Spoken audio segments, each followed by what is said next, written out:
केरळला जाण्यासाठी सकाळी आमची फ्लाईट होती.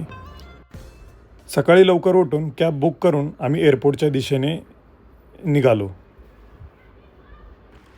एअरपोर्टवरती आम्हाला लक्ष्मण आणि स्वप्नाली जॉईन करणार होते पुढच्या प्रवासासाठी, तर आपण त्यांनाही तिथेच भेटू.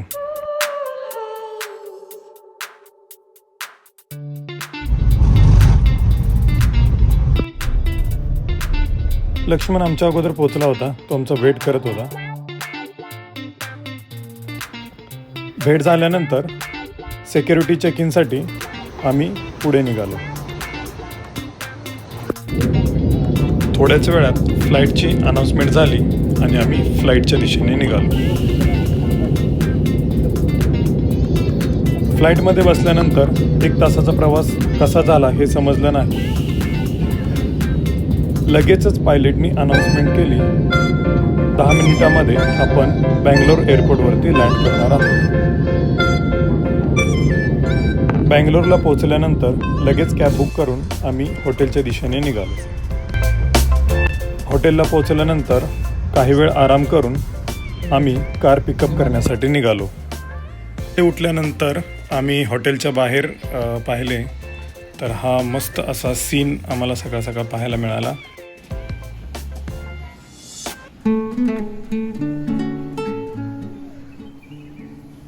हॉटेलच्या बाहेरचं खूप मस्त असं वातावरण होतं. केरळचं क्लायमेट खूप छान वाटलं आल्यानंतर. आमच्या प्लॅनप्रमाणे आम्ही मुन्नारकडे निघण्यासाठी तयारी चालू केली. तयारी चालू असताना खुशी इकडे तिकडे फिरत होती, पळत होती. रूमवरचं आवरून लगेच आम्ही चेकआउट केलं आणि मुन्नारच्या दिशेने निघालो.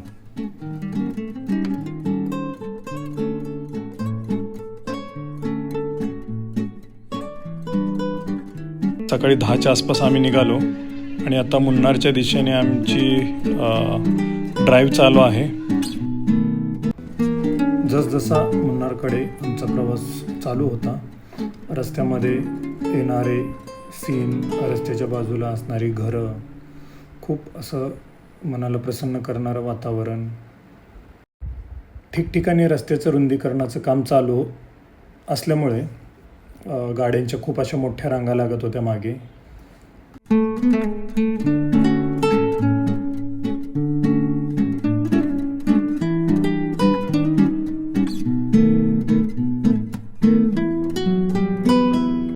आणि प्रवास करून थकल्यानंतर आम्ही थोडा ब्रेक घेतला.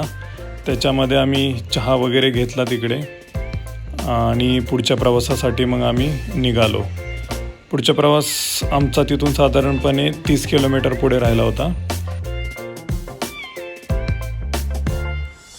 पुढच्या प्रवासासाठी निघण्या अगोदर आम्ही असं ठरवलं, वॉटरफॉलच्या आजूबाजूला थोडे फोटो काढू आणि मग पुढच्या दिशेने निघूया.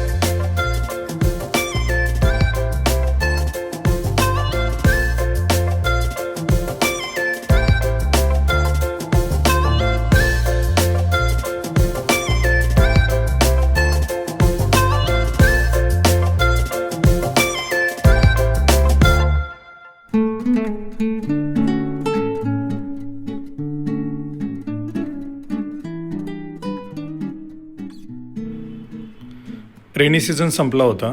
4 महिने झाले त्या गोष्टीला आणि इकडे पाणी तरीही थोडं थोडं वाहत आहे. ड्राईव्ह करताना आजूबाजूचे रस्ते, आजूबाजूचा परिसर हिरवागार आणि खूप सुंदर दिसत होता.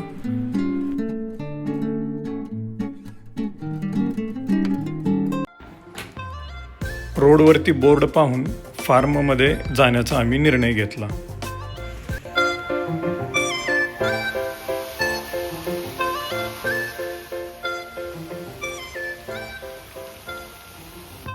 आणि आम्ही इकडे फार्मला पोहोचल्यानंतर पहिलाच असा नजारा बघून खूप खुश झालो आम्ही. पुढे आल्यानंतर आम्ही एक बांबू बोट हायर केली आणि फिशला फूड सर्व केले. खूप मस्त वाटलं, मन प्रसन्न झालं तिकडे पण. आणि मासे बघून तर अजून खूपच आनंद झाला.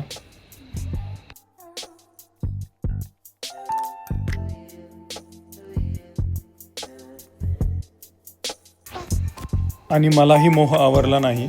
मी पण माशांना फूड सर्व केलं. मला जसं जमेल तसं मी त्यांना खाऊ दिला. पण खूप आनंद वाटला. आणि मग आम्ही जी बोट केली होती त्या बोटच्या दिशेने निघालो.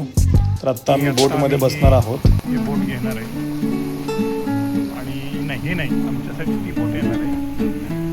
त्याच्यावरून आम्हाला चढण्यासाठी हा त्याचा प्लॅटफॉर्म आहे. तुमची मर्जी.